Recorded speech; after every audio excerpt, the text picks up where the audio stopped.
We're gonna start recording now. Hi there, Keith. How are you doing? Very good to see you after so long.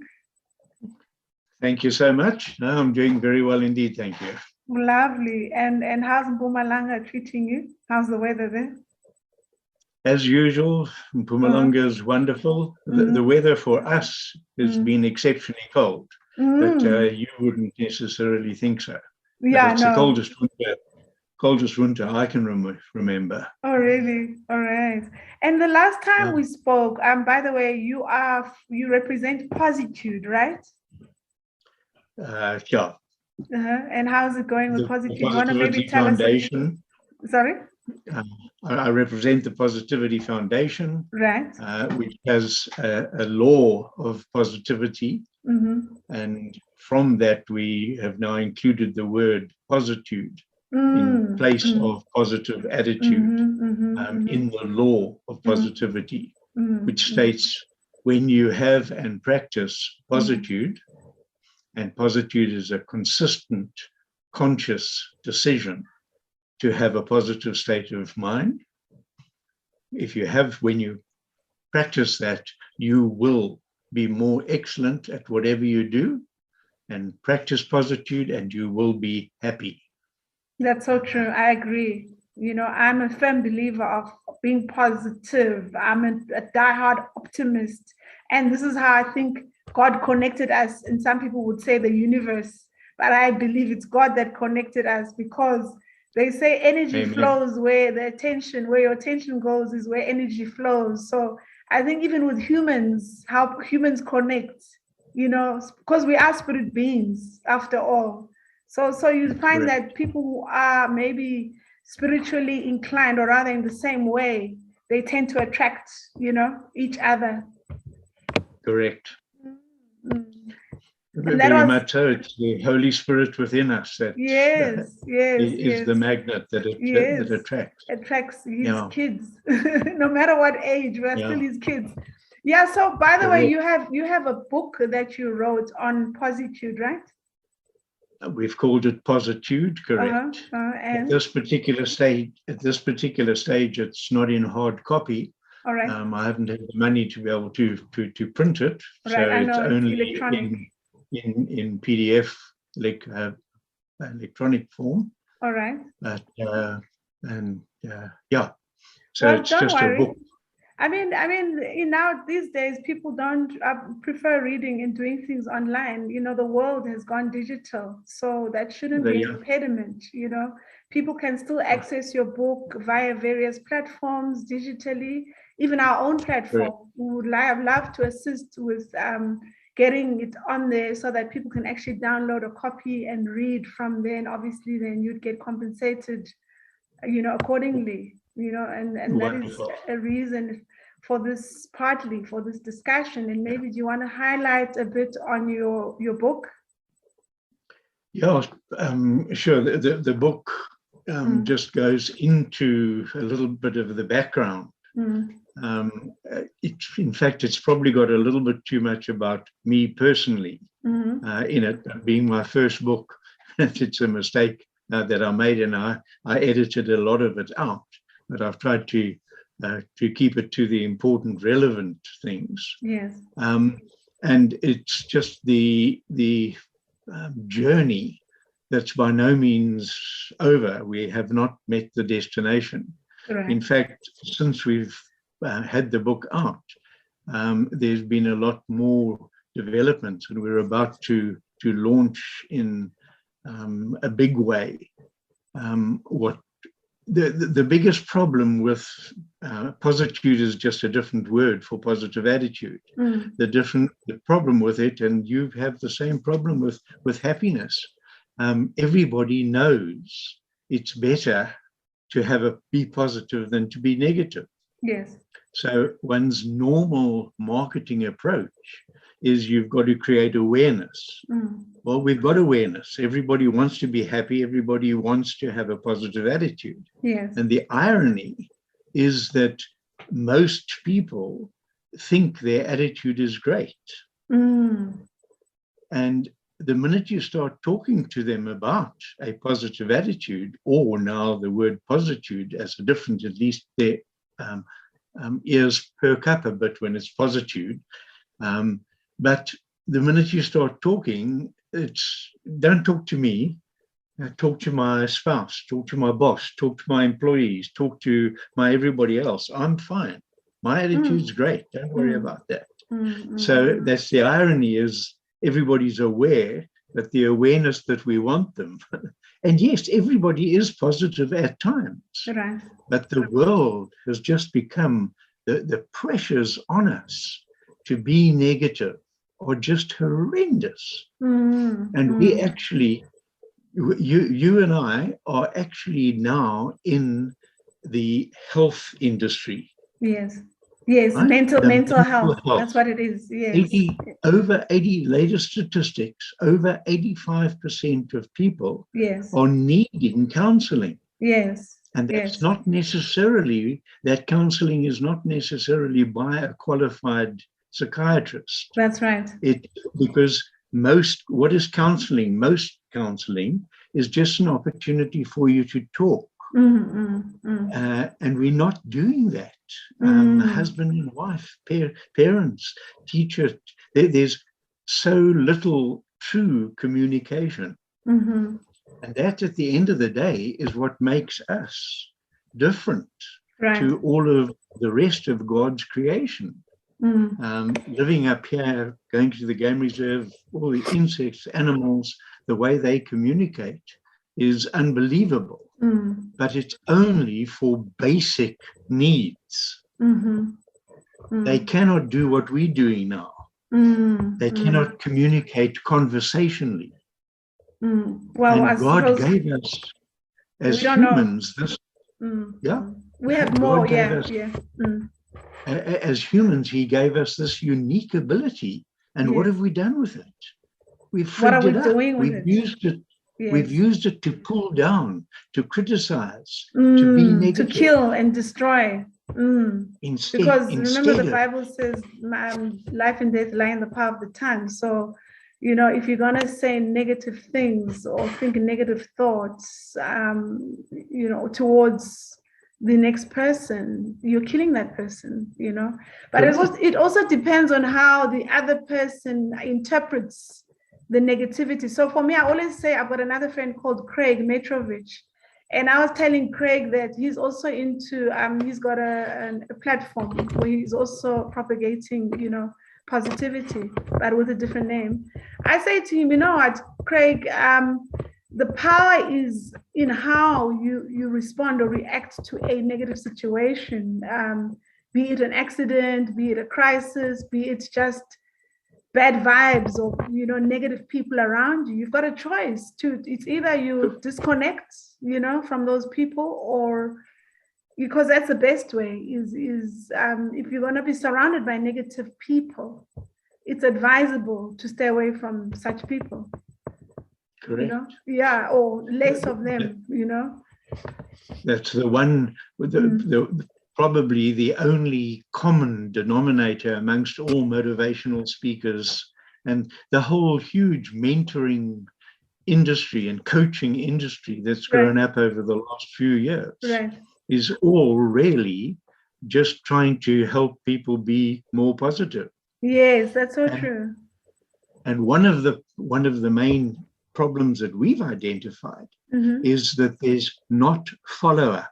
And coming back to the mental health, we as humans are physical, mental, and spiritual. Right. Our physical needs, if we have got physical needs, are well catered for, right? With gymnasiums and health foods and everything else. Yeah. Our spiritual needs are, debatably, but are well catered for by the church and other religions. Yeah. Our mental needs are not, and they are the most important. They are not catered for. And people are not aware. They're only catered for at a real high level, when you've really had a complete breakdown. Right. Then there's medical help available. Don't you but think? there's not gymnasiums. There's not church services to go to. And so that's what we need to combine in the industry now. And that's what we're setting up. And we're calling them, instead of a meeting, because do you want to go to another meeting? No. Meetings have taken on a very negative, people don't admit it, but our negative connotation. Meetings have got that. So we're calling our pods, P-O-D. But Keith, sorry to interject, but I was asking you about your book. What can people expect now? You were telling me that you've extracted the part about yourself. So what's left? What can people expect to read, or take away from what is existing currently? In the book, the book has got the whole theory of the pods as well. All right. And how one can become we're using different words. All right. Because of the preconception that people have of different words. So from a pod point, that's why we've called it a pod and not a meeting.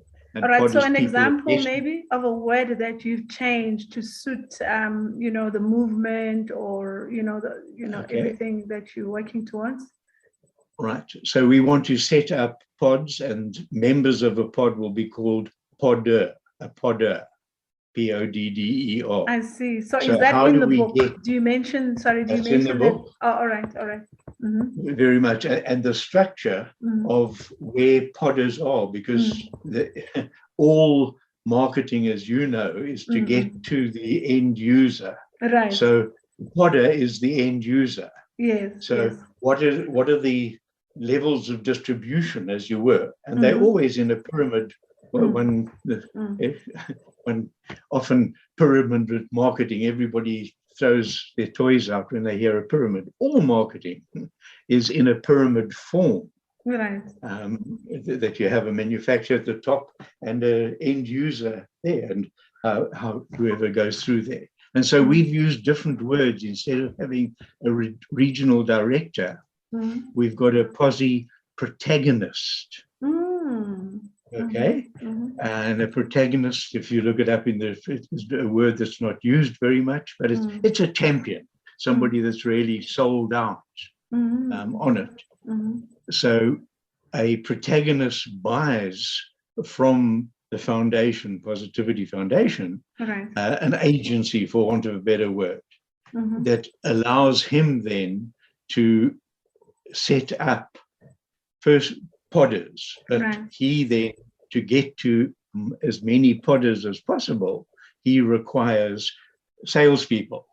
But instead of calling them salespeople or marketers or what have you, we call them positivity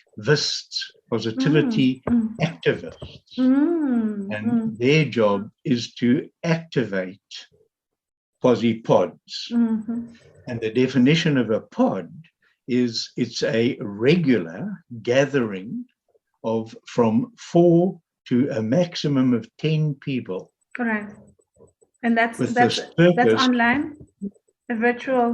We're going to have virtual. We're going to have as many one-on-ones as possible, but they will be virtual as well. In fact, tomorrow I'm having a series of meetings here on a one-on-one basis. Next week I'm going to have virtual meetings. So that it will be on a Wednesday evening at this time, what I call a demonstration of how the pod actually works. The fact that the demonstration can have more than 4 or 10 people. Of the demonstration, we get the people involved. We show exactly what will happen at a pod meeting, because it's got a structure to it. And it's not a Mr. Chairman structure, and it's a structure that doesn't allow anybody to dominate. But the purpose of the gathering, the meeting, is for us to find ways we called it a ponder time. Again, there's a section of 40 minutes that we ponder different ways and means of us helping each other maintain Possitude, because there are many, many ways, and then we suggest a weekly meeting. It's not a policy. It doesn't have to be a weekly meeting. We suggest a weekly meeting because that's been proven by many, many other organizations that it's best to meet on a weekly basis, not a bi-weekly or monthly. But some pods will only meet monthly or other. It's up to the pod itself. It sounds like to decide. It sounds like the book is more of a manual on your actual model. It doesn't sound like a book that is going to. I know that you're wanting people to come out. I would want to believe that you'd want people to be more positive after reading your book. But to me, it sounds like it's more about your organization and the structure and the manual on how to navigate through your, your model. Am I right? It's got that connotation to it. All right, yes. All right. It's a combination of. It's certainly not a story. All right. Yeah, and probably I hope people don't see it as an actual manual, because again, the connotation of a manual is how to do it. Yeah, it does sound to me, it sounds like, because you're telling me about your model, and how the pods are going to pan out. And basically, I believe all this information is in the book. Correct. Yes. So that's how, for me, that's how it comes across. Yeah. And, but I will send you a copy of the book. The latest one. It's not all that long as well. Yeah. I wish you hadn't removed your part, because maybe that would have given it more personality, Yeah. Well, the intention, I'm debating with myself right now whether I write another book, or whether the fact that this is only in digital form, and the fact that I've sold given out probably about 300, 400 books. Electronically. And so to change it now is still possible. Instead of writing another book, is exactly. just to update this one. Yeah, rather update that one. Yeah. And bring in, because this whole question of mental well-being. Yes. Mental health is so important. Yes, yeah. It is. And we need to be in contact with you as well to set up. We discussed the first time we met. Yes. A conference, a national, and now that conference is not on a positive attitude and or happiness. It needs to be on mental well-being. And we're calling it well-being instead of health, because mental health, again, immediately the perception of mental health is send him to the loony bin. Exactly. And that, he's gone off his rocker, or he's completely addicted or whatever. Yeah. So it's rather well-being. Yes. And to make it sound okay to go for counseling, okay to talk about your problems, whether you're a man, whatever gender, it's okay to express your challenges and your frustrations. We're all human beings after all. So you're right. The well-being makes it sound, better than saying, going to see a shrink. Even the word shrink has got a derogatory and negative connotation to it. And this is Very probably so. why people would be, now it seems okay, but back in the days, even now, there's still a stigma attached to having to go for counseling or seeing a psychiatrist or psychologist, because people tend to associate it with being mentally deranged or, correct. Mentally challenged. And we want them just to understand that we're living in a mentally unwell, not necessarily sick, unwell society.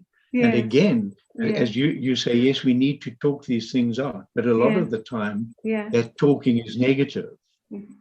We need to, what you said right in the beginning, we need to get out of that environment and get into a positive environment. Yes. And so that's what the pods, that's why we limit it to 10 people. That's as good. Well then that you must participate.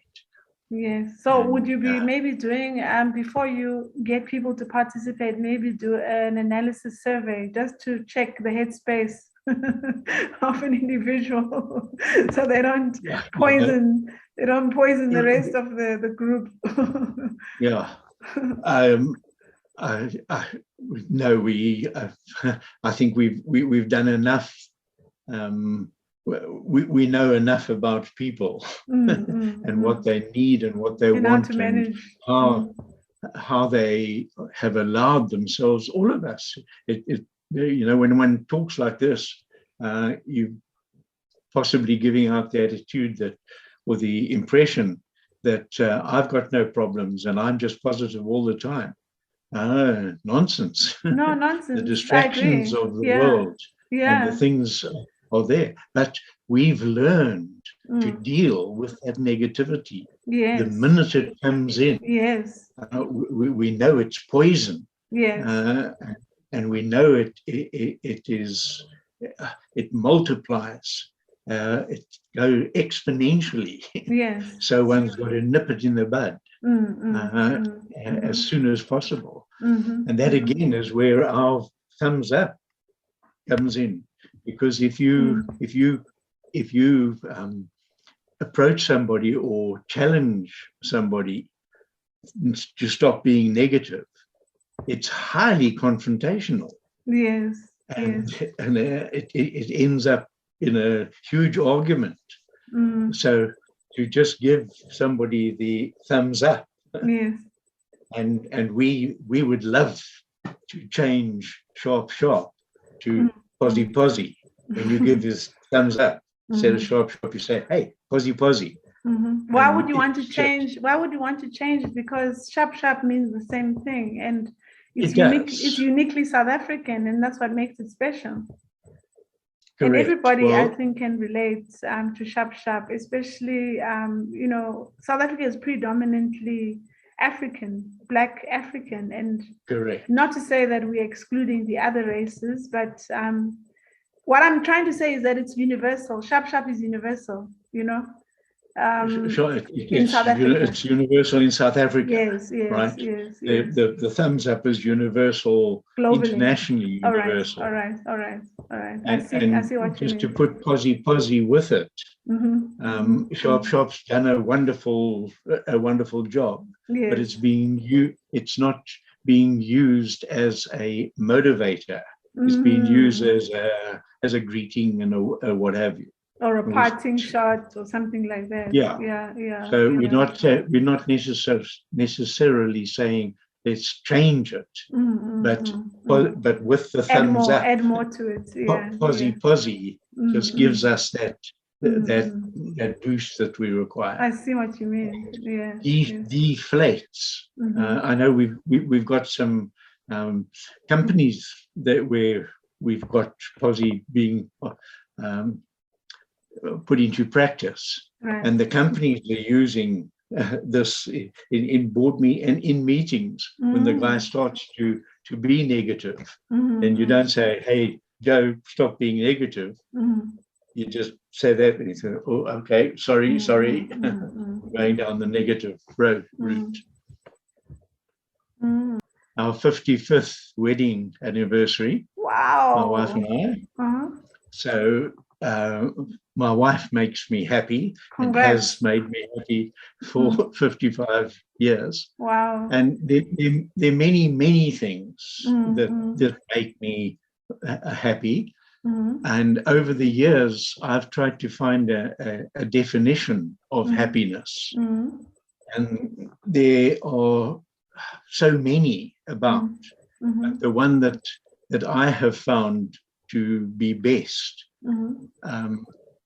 is, and it's really coupled with love, because happiness and love are not necessarily synonym, the same word, but they go hand in glove.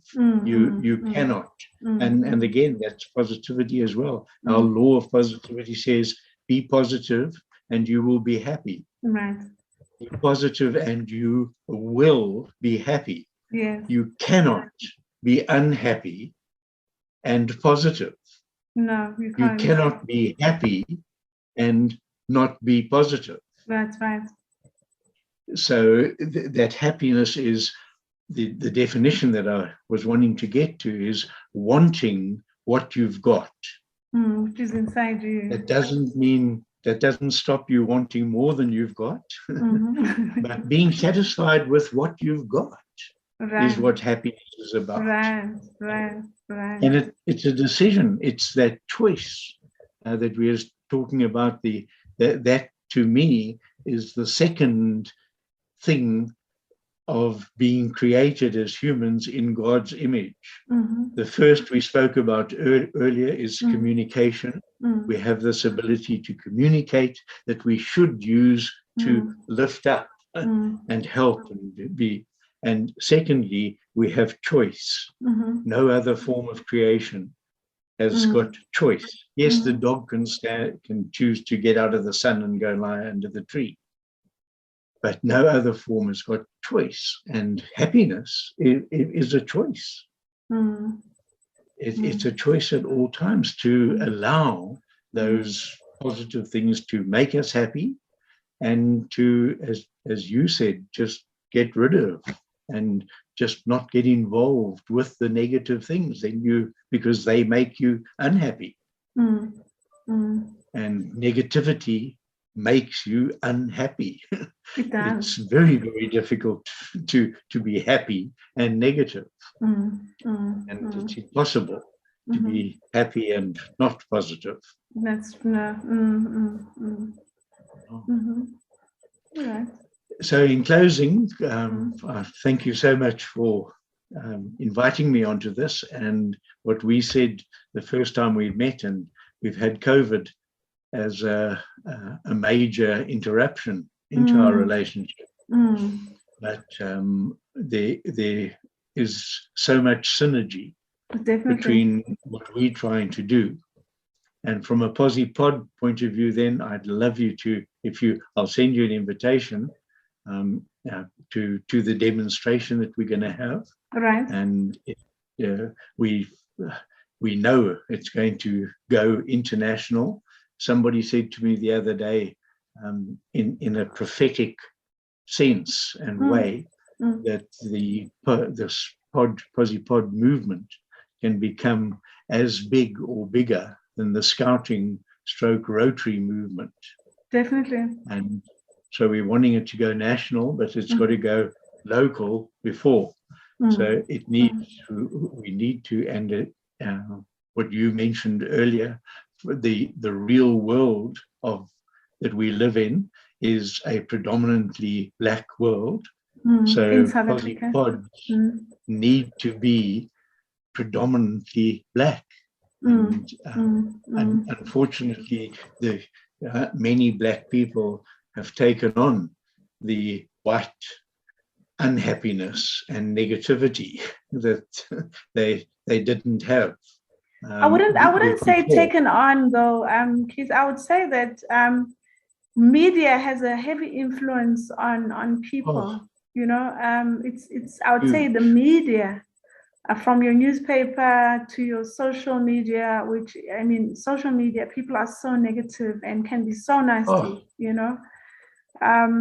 but obviously emanating from your, traditional media, like print and television, which is becoming traditional. It's becoming almost redundant because But that's where it stems from, the content, the producers of news, mainly it's the news, television Correct. news, the bad news, Yeah. And that tends to set a tone it can set a tone for the rest of your day or week, Correct. And then people And it's end the up being first thing. negative. Correct. And most people, it's the first thing that they do is watch when they the wake early up morning is watch news. the news. Yes. Yeah. Yes. Listen to or watch while they're getting dressed all the blooming negativity that's going on. Already you've instilled a bit of negativity in you. And that, already there's a seed there that's going to trigger some form of mental imbalance or negativity. Correct. Then you take it to work, you take it to school, look at the high rate of young kids committing suicide, 20-year-olds committing suicide. Correct. What do you call that? Yeah. And it's definitely just a mental unwellness. And that's not what we were created.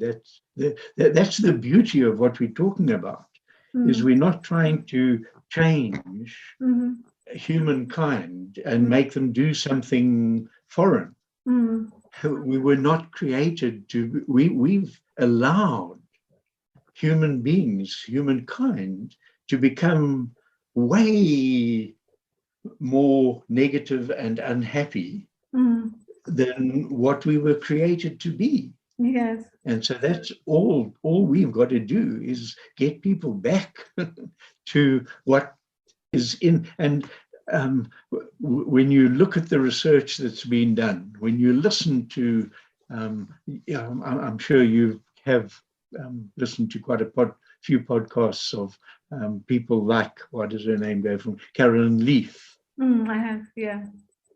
And how our brain, I think, for my sins, one of the things that I still do quite a few is laughter workshops. I'm a qualified laughter coach. Oh, really? I didn't know. And the unbelievable thing of laughter is the best medicine is a scientific fact. We need to host a workshop, Keith. Pardon? We need to host a laughter workshop soon.